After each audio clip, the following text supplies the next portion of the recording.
students, welcome back to the new video lecture of class 10th linear equation in two variable. So हमने जितनी भी सारी method थी चारों की चार सॉल्विंग के लिए वो कर ली है. सब्स्टिट्यूशन आता है, एलिमिनेशन हमको आता है और ग्राफिकल मेथड भी की है और क्रॉस मल्टीप्लीकेशन मेथड भी की है. अगर आपने वो वीडियोस नहीं देखी है तो आप डिस्क्रिप्शन बॉक्स में उनके लिंक्स देख सकते हो, वहां से आप जाके वीडियो फॉलो कर सकते हो. प्रीवियस लेक्चर में हम लोग ने ग्राफिकल मेथड सीखा था, उसी पे बेस्ड या उसी को कंटिन्यू करते हुए हम आगे बढ़ेंगे. अगर आपने ग्राफिकल वीडियो मिस की है तो iTunes पे ऊपर दिखती रहेगी, तो please I would like to suggest you watch that video and then come to this video. तो स्टूडेंट्स, यहाँ पे हम लोग क्या करने वाले हैं अभी आज के लेक्चर में देखते हैं. अब हमने प्रीवियस लेक्चर में देखा था there were 3 types of graph. पहला था इंटरसेक्टिंग ग्राफ जिसमें यूनिक सोल्यूशन मिलता था, एक्स और वाई की वैल्यू मिलती थी. सेकेंड में हमने देखा था पैरेलल, तो पैरेलल में हमको वैल्यूज मिल रही नहीं थी एक्स और वाई की. एंड द लास्ट हम लोग ने देखा था इनफाइनाइटली मेनी सोल्यूशन, मतलब बहुत सारे सोल्यूशन आपको मिल रहे थे एक्स और वाई के. तो आपका क्वेश्चन ये होना चाहिए कि सर अगर मेरे को कोई इक्वेशन दिया हुआ है तो मुझे कैसे पता चलेगा whether it is having solution और it is having infinitely many solution और it is having no solution. हमें कैसे समझेगा? हम पागल थोड़ी है, घड़ी घड़ी ग्राफ पेपर पे पूरा बनाएंगे और ग्राफ पेपर भी वेस्ट, टाइम भी वेस्ट और भेजा फोड़ी अलग. तो सर कुछ शॉर्टकट बताओ ना. है ना, हमारे पास शॉर्टकट तो अवेलेबल है. शॉर्टकट अवेलेबल है हम लोग के पास. हम लोग बिना सॉल्विंग के, ग्राफिकल मेथड के बता सकते हैं कि इसका सोल्यूशन है या नहीं है. या तो more precisely solution is available, unique solution है, नो सोल्यूशन है, कि फिर इनफाइनाइटली मेनी सोल्यूशन है, वो हम दिखा सकते हैं. तो आप बोलोगे सर कैसे, फटाफट हमको शॉर्टकट मेथड बताओ. तो स्टूडेंट्स, इसी का जो क्वेश्चन है वो आपके एग्जाम में 2 मार्क्स के लिए आता है. वहां पे आपको बोलते हैं without solving the given equation check whether it is having a unique solution, infinitely many solution या फिर नो सोल्यूशन. तो वो आपको पूछ सकते हैं और बहुत सारे अलग अलग टाइप के क्वेश्चंस पूछ सकते हैं जो मैं आपके साथ डिस्कस करने वाला हूं. पर हम पहले शॉर्टकट मेथड देख लेते हैं. तो स्टूडेंट्स, आपको पता है 2 टाइप के इक्वेशन आपको दिए जाएंगे. a1x plus b1y plus c1 is equal to 0, a2x plus b2y plus c2 equal to 0. पहले आपको ये फॉर्म में कन्वर्ट कर देना है गिवन इक्वेशन को. क्लियर? अब यहां पे मैं सेवरल कंडीशंस बनाऊंगा. ये कंडीशन है वो रिलेटेड टू कोएफिशिएंट्स है. अब कोएफिशिएंट्स आपको पता है A B C are the coefficients. तो कोएफिशिएंट की कंडीशन को हम देखेंगे और बता देंगे कि भाई इसका कौन सा सोल्यूशन है, इसका एक्स और वाई का वैल्यू क्या हो सकता है. तो कैसे देखो यहां पे. तो पहला कंडीशन, अगर इफ, स्टार्ट करते हैं कंडीशन.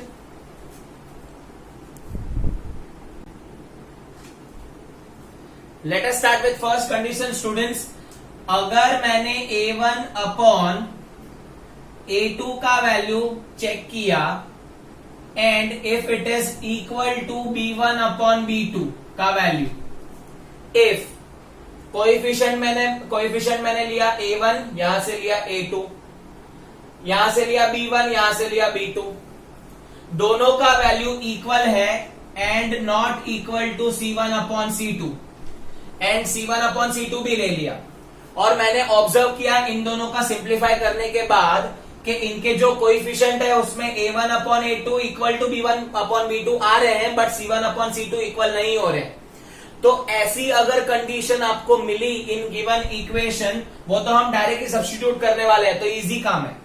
तो हम लोग इसको बोलते हैं हमारा पैरेलल लाइंस. क्या बोलेंगे हम लोग? ये जो पॉइंट है या ये जो इक्वेशन है वो पैरेलल ग्राफ का हो सकता है या पैरेलल ग्राफ का है.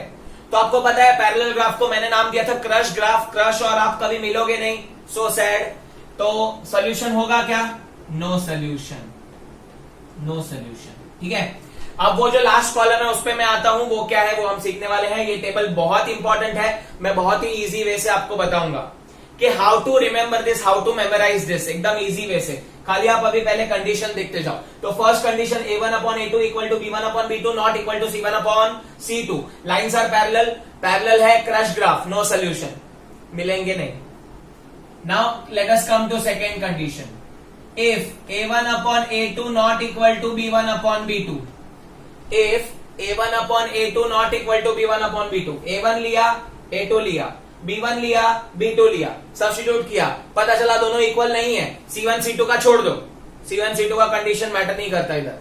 तो दोनों अगर इक्वल नहीं आ रहे हैं तो हम लोग यहां पे बोलेंगे ये इंटरसेक्टिंग ग्राफ है। तो इंटरसेक्टिंग ग्राफ मतलब ब्रेकअप ग्राफ, इंटरसेक्ट हो गया गायब, अपने अपने रास्ते चले गए। तो ब्रेकअप ग्राफ में आपको पता है एक बार मिलेंगे तो क्या होगा, यूनिक सोल्यूशन। तो इंटरसेक्टिंग और यूनिक सोल्यूशन का जोड़ी है जो हम ऑलरेडी देखे हैं, पैरेलल और नो सोल्यूशन का जोड़ी है। Let us move on to the third condition. Third condition a1 upon a2 equal to b1 upon b2 equal to c1 upon c2। अगर हमारे इक्वेशंस के a1 अपॉन a2 का वैल्यू, b1 अपॉन b2 का value, c1 upon c2 का value divide करने के बाद सारे के सारे वैल्यू इक्वल आए तो ये जो ग्राफ है वो है पति पत्नी वाला ग्राफ। तो पति पत्नी वाले ग्राफ को हम लोग बोलते हैं कोइंसिडेंट। तो कोइंसिडेंट ग्राफ है, कोइंसिडेंट ग्राफ को इनफाइनाइटली मेनी सोल्यूशन होता है, IMS इनफाइनाइटली मेनी सोल्यूशन। तो ये हो गया आपका तीसरा कंडीशन। तो विदाउट सॉल्विंग भी हम बता सकते हैं कोएफिशिएंट का ऑब्जर्व करके। तो पहले कंडीशन में a1 upon a2 equal to b1 upon b2 not equal to c1 upon c2, a1 upon a2 not equal to b1 upon b2 and यहाँ पे सारे इक्वल है। तो आप बोलोगे सर अभी ये कंडीशन भी सारा टफ लग रहा है, कैसे याद रहेगा एग्जाम में कि कौन सा क्या है। तो ध्यान से सुनना, मैं उसके लिए भी आपको शॉर्टकट बता रहा हूं स्टूडेंट्स। इस वीडियो को लाइक कर देना, शॉर्टकट देखो यहाँ पे a1 upon a2 equal to b1 upon b2। अब ध्यान से देखो ये लाइन इक्वल टू, अब ये जो इक्वल टू साइन है तो ये दोनों लाइन क्या है, दोनों लाइन कहने से पैरेलल है, तो आप याद रख सकते हो पैरेलल है ना। तो a1 upon a2 equal to b1 upon b2 parallel आ गया, no solution, cross graph. Second, अब ध्यान से देखो यहाँ पे इन दोनों के बीच में ये दोनों लाइन है, ये इंटरसेक्ट हो रहा है, नॉट इक्वल। नॉट इक्वल मतलब ये जो सिंबल है वो नॉट इक्वल है, बट आप कैसे याद रखोगे, इंटरसेक्ट। तो इंटरसेक्ट कर रहा है मतलब intersecting graph, unique solution, breakup वाला, एक बार मिलेंगे बाद में मिलेंगे नहीं। एंड तीसरे में तो आपको इजीली याद रह जाएगा सब कुछ इक्वल है। सब कुछ इक्वल मतलब पति पत्नी सारे के सारे गुण मैच करेंगे, कोइंसिडेंट है, मिलते रहेंगे, इनफाइनाइटली मेनी सॉल्यूशंस। तो आई होप मैं यहाँ पे सक्सेसफुल रहा हूं आपको समझाने के लिए बहुत इजी वे से। Equal to a1 upon a2 equal है मतलब लाइन पैरेलल है, सिंबल इक्वल है लेकिन लगता पैरेलल जैसा है तो पैरेलल, सिंबल नॉट इक्वल है तो इंटरसेक्ट हो रहा है, इंटरसेक्ट मतलब इंटरसेक्टिंग ग्राफ, और तीसरे में तो सारे इक्वल हैं। तो मैंने बहुत इजी वे से आपको बता दिया है, विदाउट सॉल्विंग हम लोग यहाँ पे बहुत सारे क्वेश्चन सॉल्व करने वाले हैं और डायरेक्ट इससे ही हम बताने वाले हैं ग्राफ का नेचर क्या होगा, ग्राफ का सोल्यूशन क्या होगा। Now let us come to the last column. Last column जो है कंसिस्टेंट एंड इनकंसिस्टेंट। कंसिस्टेंट मतलब जिसका सोल्यूशन पॉसिबल है उसे हम बोलते हैं कंसिस्टेंट, जिसका सोल्यूशन पॉसिबल नहीं है उसे हम बोलेंगे इनकंसिस्टेंट, है ना। जैसे कि हमारे मार्क्स कंसिस्टेंटली अच्छे आ रहे हैं तो टीचर बोलते हैं हाँ यू आर इम्प्रूविंग, आपका जो है इम्प्रूवमेंट अच्छा हो रहा है, आप कंटिन्यूस इम्प्रूव कर रहे हैं, या तो हम लोग बोलेंगे आप कंसिस्टेंटली इम्प्रूव कर रहे हैं, राइट। तो कंसिस्टेंट मतलब आंसर आएगा, कंसिस्टेंट इनकंसिस्टेंट मतलब आंसर नहीं आएगा। तो नो सोल्यूशन मतलब आंसर आएगा कि नहीं आएगा, नहीं आएगा। इसका मतलब इसका ग्राफ जो है वो इनकंसिस्टेंट है। नेक्स्ट वाले में आंसर आएगा, हाँ आएगा, एक आंसर आएगा, कोई प्रॉब्लम नहीं, एक तो आया तो बोलेंगे कंसिस्टेंट। तो ये हो गया consistent graph. And the last one, अरे कंसिस्टेंट है कि नहीं है, अरे कंसिस्टेंट तो है, बहुत सारे सोल्यूशन है। तो बहुत सारे सोल्यूशन मतलब जो है वो आपका होगा कंसिस्टेंट ग्राफ। तो आई होप आपको ये कंसिस्टेंट, इनकंसिस्टेंट और ये पूरा टेबल समझा है। पूरा टेबल बहुत इजी वे से मैंने समझाया है। पैरेलल मिलेंगे नहीं, क्रश होगा तो नो सोल्यूशन, इंटरसेक्टिंग ब्रेकअप, एक बार मिलेंगे बाद में मिलेंगे नहीं, कोइंसिडेंट पति पत्नी हर बार मिलेंगे, सब गुण मैच होंगे, ऑल इक्वल। तो आई होप आपको ये क्लियर समझा है। अब इसको कैसे अप्लाई करना है सम के अंदर हम वो देखने वाले हैं। तो स्टूडेंट इसको मैक्सिमम शेयर करना और इसको लास्ट तक देख लेना ना, आपको पता चलेगा, आपको याद रह जाएगा कि कैसे एग्जाम में सॉल्व करना है। So based on that table we are now going to solve the given question from the exercise 3.2 में यहाँ पे मैक्सिमम क्वेश्चंस है। ये एक तरीके का क्वेश्चन है और सेकेंड टाइप भी क्वेश्चन है जो हम सीखने वाले हैं।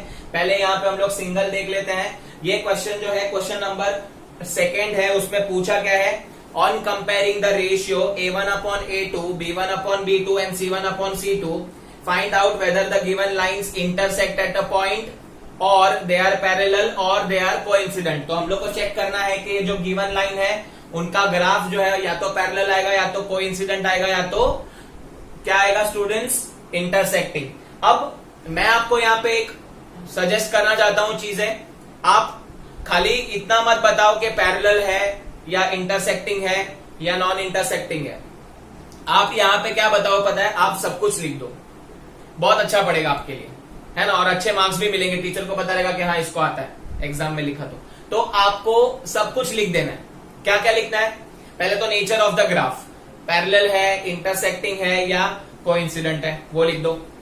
सेकेंड, सोल्यूशन पॉसिबल है, नो सोल्यूशन है या इनफाइनाइटली मेनी सोल्यूशन है, ये दूसरा चीज लिख दो। और तीसरा, कंसिस्टेंट है कि इनकंसिस्टेंट है, बस आपको इतना ही लिखना है। तो ये तीन चीज सब में लिख दो, कोई प्रॉब्लम नहीं है। तो मैं यहाँ पे सब में लिखने वाला हूँ। भले वो लोग ने मुझे पूछा है नेचर ऑफ द ग्राफ ही बताओ, बट मैं सब कुछ लिख दूंगा। इसको हम स्मार्ट वर्क बोलेंगे। तो यहाँ पे देख लेंगे स्टूडेंट्स, यहाँ पे दो इक्वेशन दिए गए हैं, तो दोनों इक्वेशन के लिए मैं अभी सॉल्विंग करने वाला हूँ। तो आपको पहले क्या करना है, आपको A1/A2, B1/B2 और C1/C2 का वैल्यूज बारी बारी ढूंढ लेना है। तो late us start with A1/A2। A1 मतलब पहले इक्वेशन का कोएफिशिएंट 9 और दूसरे कोएफिशिएंट 18। तो ये हो गया 9/18, it can be reduce to half. तो A1/A2 मिल गया half. B1/B2, let us find out B1/B2, 3/6, again it is equal to half. And let us check for last C1/C2, 12/24, again it is half. तो आप check करो, half सब equal है। इसका मतलब A1/A2 equal to B1/B2 equal to C1/C2 equal है। तो all equal है, मतलब ये पति पत्नी ग्राफ है। पति पत्नी ग्राफ में इनफाइनाइटली मेनी सोल्यूशन आता है, कोइंसिडेंट ग्राफ है। तो मैं यहाँ पे सब कुछ लिख रहा हूं, coincident graph, infinitely many solution. And हमको क्या लिखना है, कंसिस्टेंट है कि इनकंसिस्टेंट। तो अगर आंसर पॉसिबल है तो कंसिस्टेंट, यस बहुत सारे आंसर पॉसिबल है, तो इसका आंसर आएगा कंसिस्टेंट। तो ये तीन चीजें आपको हर ग्राफ में लिखनी है, हर इसके एंड में आप लिखोगे अच्छे से। अब let us move on to second question, है ना इजी, ग्राफ ड्रॉ करने की भी जरूरत नहीं पड़ी, डायरेक्ट आंसर आ गया, है ना।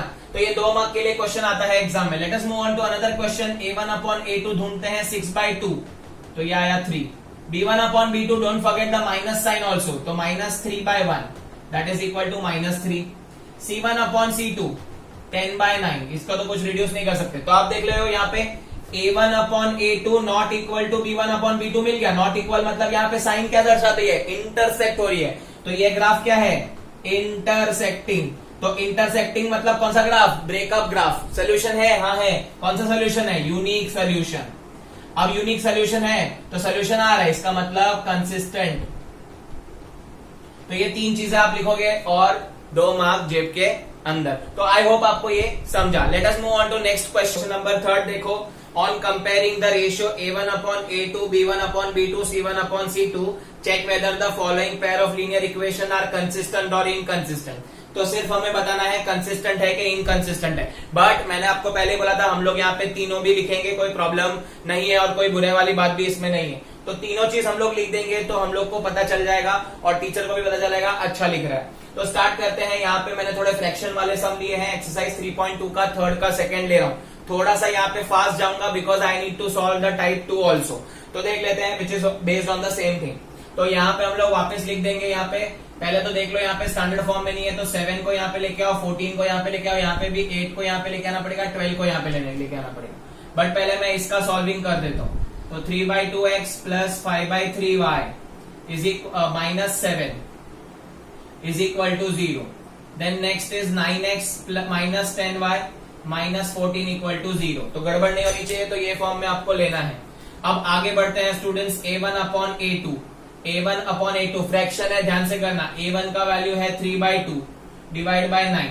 अब इसको कैसे सॉल्व करते हैं, तो 3/2 इंटू, इसको इंटू में लेना है तो रेसिप्रोकल करना पड़ता है, तो ये आ जाएगा 3 3 जा, तो ये हो जाएगा 1/6, 3 2 जा 6। अब आएंगे b1 अपॉन b2 पे, तो b1 अपॉन b2 का वैल्यू देख लेते हैं। b1 का वैल्यू 5/3 डिवाइड बाय -10, गड़बड़ नहीं होना चाहिए यहाँ पे माइनस प्लस का, तो -10 आएगा, यहाँ पे आएगा 5/3। अगेन यू डू अल्टी पल्टी, तो 1/10 हो जाएगा, बट माइनस ये कट हो जाएगा, यहाँ पे आएगा -1/6, तो 1/6 है, ये -1/6 है, तो ये इक्वल नहीं है।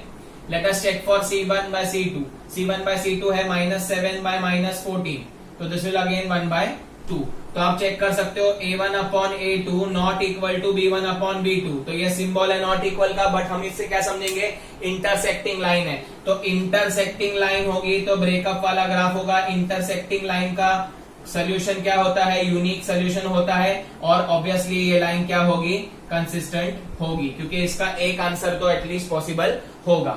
तो ये हो गया आपका थर्ड का second question. Now let us move on to the next question. यहाँ पे भी आपको पहले शिफ्ट कर लेना है, तो ये मैं यहाँ पे शिफ्ट कर देता हूँ, ये हो जाएगा -8 इक्वल टू 0, इधर ही शिफ्ट कर देता हूँ, -12 इक्वल टू 0। अब let us compare a1 upon a2, तो 4/3 अपॉन 2, अल्टी पल्टी करेंगे 4/3 इंटू हाफ, तो ये हो जाएगा 2/3, तो ये हो गया 2/3, गड़बड़ नहीं करना। b1 अपॉन b2 चेक कर लेते हैं, b1 अपॉन b2 है 2/3, ओके। c1 अपॉन c2 है -8/-12, that is again equal to 4 2 जा 4 3 जा, तो यहाँ पे क्या हो गया, a1 अपॉन a2, देखो सब यहाँ पे सब इक्वल हो गया, तो a1 upon a2 equal to b1 upon b2 equal to c1 upon c2, तो ये हस्बैंड वाइफ ग्राफ हो गया, पति पत्नी ग्राफ। तो ये सब सारी चीजें इक्वल है, मतलब ये जो ग्राफ है वो है तुम्हारा कोइंसिडेंट ग्राफ। कोइंसिडेंट ग्राफ आएगा, इनफाइनाइटली मेनी सोल्यूशन हो गए, और obviously this graph is consistent. तो कोइंसिडेंट और कंसिस्टेंट वर्ड में कंफ्यूज मत होना, कोइंसिडेंट ग्राफ का नाम है कंसिस्टेंसी, आंसर आया कि नहीं आया। तो ये हो गया आपके और 2 सम, टोटल मैंने इस पे बेस 4 सम्स कराए हैं। आप खाली कंडीशंस याद रखोगे तो ये आपको एक इजीली याद रह जाएगा, और मैंने शॉर्टकट भी दे दिया हुआ है। अब let us move on to another type of sums जिसमें उल्टा करना है। Let us move on to the next type of question. ये अलग है पहले वाले टाइप से, क्या अलग है वो देख लेते हैं। अब जो क्वेश्चन नंबर 2 है 3.5 एक्सरसाइज का, वहां पे सेकेंड क्वेश्चन में हम लोग को बोला है if the given pair of linear equation have no solution, अगर इनका सोल्यूशन पॉसिबल नहीं है तो अननोन के का वैल्यू ढूंढना है। तो पहले वाले केस में हम क्या करते थे स्टूडेंट्स, हम लोग वैल्यू ऑफ के वगैरह नहीं निकालते थे, हम सीधा का सीधा सब्स्टिट्यूट कर देते हैं a1 upon a2, b1 upon b2 and c1 upon c2, और नेचर बता देते थे। अब यहाँ पे नेचर ऑलरेडी बताया हुआ है ग्राफ का कि नो सोल्यूशन है, तो नो सोल्यूशन है और हमको के अननोन ढूंढना है। तो आपको पता है if equation is having no solution, अगर ये नो सोल्यूशन है मतलब आपका ग्राफ जो है वो क्रश ग्राफ है, आपका जो ग्राफ है वो क्रश ग्राफ है। Crush graph means what, parallel line. तो कंडीशन क्या आएगा पैरेलल में, a1 upon a2 is equal to b1 upon b2। c2 का कंडीशन का चिंता नहीं करने का, because c2 is not equal, c1 upon c2 not equal. तो आपको खाली ये 2 कंडीशन पे फोकस करना है। एट अ टाइम आप कोई भी 2 कंडीशन ही लेना, 2 कंडीशन मीन्स 2 वैल्यू a और b, ऐसा कंपेरिजन में। तो let us substitute the value and get the answer. अब a1 का आंसर यहाँ पे, पहले तो मैं इसको कन्वर्ट कर देता हूं, तो इसको यहाँ पे ले लेंगे तो ये हो जाएगा -1, मैं डायरेक्ट ले लेता हूं, और यहाँ पे ले लोगे तो ये हो जाएगा -2 -1 इक्वल टू 0। मैंने पूरा का पूरा शिफ्ट कर दिया वहां पे। अब students a1 upon a2 b1 upon b2 का वैल्यू हमको चाहिए, तो a1 का वैल्यू यहाँ पे है 3 अपॉन a2 का वैल्यू x का पार्टनर पूरा का पूरा 2k-1 पूरा लेना है, इक्वल टू b1 का वैल्यू y का कोएफिशिएंट यहाँ पे 1 है, अपॉन यहाँ पे देखोगे तो y का कोएफिशिएंट k-1 है, तो यहाँ पे लिख दिया k-1। थर्ड कंडीशन आपको देखना नहीं है बिकॉज एट अ टाइम हम 2 ही सॉल्व कर सकते हैं। अब यहाँ पे हम लोग को सॉल्व करने के लिए क्रॉस मल्टीप्लाई करना पड़ेगा, तो 3 into k-1 is equal to 1 into 2k-1। हमें अगर पता है नो सोल्यूशन है तो कंडीशन ऑलरेडी गिवन है, तो याद रख लेना, डायरेक्ट सॉल्व करना है। तो 3k minus 3 into 1 3, 1 into anything will be the same number. अब 2k का पार्टनर यहाँ पे लेके आओ, 3 को वहां पे लेके जाओ, तो 3k minus 2k is equal to minus 1 plus 3, तो k इज इक्वल टू यहाँ पे आ जाएगा प्लस 2, तो k का वैल्यू क्या आ जाएगा 2। तो if k is equal to 2 then this equation will have no solution. तो याद रख लेना ये मेथड है, बहुत इजी है। सेकेंड क्वेश्चन में देयर आर 2 क्वेश्चंस, मैंने सेकेंड से स्टार्ट किया है, अब हम फर्स्ट करने वाले हैं। तो सेकेंड का सेकेंड क्वेश्चन स्टार्ट करते हैं। यहाँ पे 2 अननोन है, पहले वाले में k था, यहाँ पे a और b है। Find a and b if they have infinitely many solution. अब इनफाइनाइटली मेनी सोल्यूशन मतलब पति पत्नी ग्राफ, पति पत्नी मतलब कोइंसिडेंट ग्राफ। तो कोइंसिडेंट के लिए कंडीशन क्या है, देखो, if equation have infinitely many solution, मैं यहाँ पे शॉर्टकट लिख रहा हूं बट आप पूरा लिखना students, infinitely many solution, then we can say that a1 upon a2 is equal to b1 upon b2 is equal to c1 upon c2। सारा का सारा क्या होगा, इक्वल होगा, बिकॉज ये पति पत्नी ग्राफ है। अब यहाँ पे आपको इतना समझना है, आपके पास 2 अननोन है, तो 2 अननोन है, तो मैंने पहले लेक्चर में बताया था, पहला लेक्चर अगर आपने नहीं देखा होगा तो आप देख सकते हो, iTunes पे आता होगा, तो आई जो बटन है वहां पे आता होगा। अब इसके अंदर स्टूडेंट्स a और b जो है उसका वैल्यू हमको ढूंढना है, तो वी रिक्वायर 2 इक्वेशन। तो आपको यहाँ पे 2 इक्वेशन बनाने पड़ेंगे अगर आपको 2 अननोन है तो। कैसे बनाएंगे देखो, तो एट अ टाइम आप एक ही कंडीशन सॉल्व कर सकते हो। पहले मैं ये कंडीशन सॉल्व करता हूँ, ठीक है, फिर हम बाद में जोड़ी ले सकते हैं, आप कोई भी जोड़ी बना सकते हो। तो late us start with that, but यहाँ पे पहले ये गड़बड़ है, तो इसको 7 को -7 ले लेते हैं, इक्वल टू 0 हो जाएगा। यहाँ पे भी गड़बड़ है, तो -3a माइनस b प्लस 2 हो जाएगा, इक्वल टू 0। तो मैंने यहाँ पे सबको शिफ्ट कर दिया है। तो स्टार्ट करते हैं पहला कंडीशन से। तो a1 upon a2 equal to b1 upon b2, पहले ये सॉल्व करेंगे। तो a1 का वैल्यू है 2, a2 का वैल्यू है a minus b, equal to b1 का वैल्यू है 3, इसका वैल्यू है a प्लस b। अब इसको सॉल्व कर लो, क्रॉस मल्टीप्लाई, तो 2a plus 2b is equal to 3a minus 3b। जोड़ी बना हुआ है, देखो यहाँ पे जोड़ी बनाएंगे, इसको यहाँ पे लेके आते हैं, 2b को वहां पे लेके जाते हैं, तो 2a minus 3a is equal to minus 3b already है, वहां पे गया तो माइनस 2b हो जाएगा। तो 2a minus 3a minus a is equal to minus 5b। तो माइनस माइनस कट, a का वैल्यू हो गया 5b, keep as it is. यहाँ पे आगे नहीं सॉल्व कर सकते बिकॉज हमारे पास कोई वैल्यू अवेलेबल नहीं है। तो ये हो गया पहला कंडीशन। अब सेकेंड कंडीशन में आप कोई भी ले सकते हो, if you want to take this 2 condition तो भी ले सकते हैं, बट अगर आप नोटिस करोगे तो हम लोग को C1 अपॉन C2 किसी के साथ तो लेना ही पड़ेगा। तो या तो आप B1 अपॉन B2 के साथ ले लो, या तो आप A1 अपॉन A2 के साथ ले लो, it is up to you. तो मैं यहाँ पे B1 ये कंडीशन ले रहा हूं जिसको मैंने सर्कल किया है, तो B1 upon B2 is equal to C1 upon C2 ले रहा हूं। तो B1 अपॉन B2, B1 का वैल्यू है 3 upon a plus 5 is equal to C1 का वैल्यू है -7 अपॉन यहाँ पे आ जाएगा -3a माइनस b प्लस 2। ये पूरा का पूरा C2 का वैल्यू है, y को छोड़ के जितना भी वैल्यू होता है कांस्टेंट होता है, वो मैंने लिख दिया। Now let us do cross multiply, ये पूरा ब्रैकेट मल्टीप्लाई होगा 3 से, तो 3 into -3a minus b plus 2 is equal to -7 into a plus b। Solve करेंगे, 3 3 -9a minus 3b plus 6 is equal to -7a minus 7b। इसको solve करेंगे अच्छे से। अब यहाँ पे हम लोग पार्टनर लेके आएंगे, तो यहाँ पे लेके आते हैं, इसको भी यहाँ पे लेके आते हैं, तो -9a plus 7a minus 3b plus 7b, और 6 को वहां पे भेज देंगे तो -6 हो जाएगा।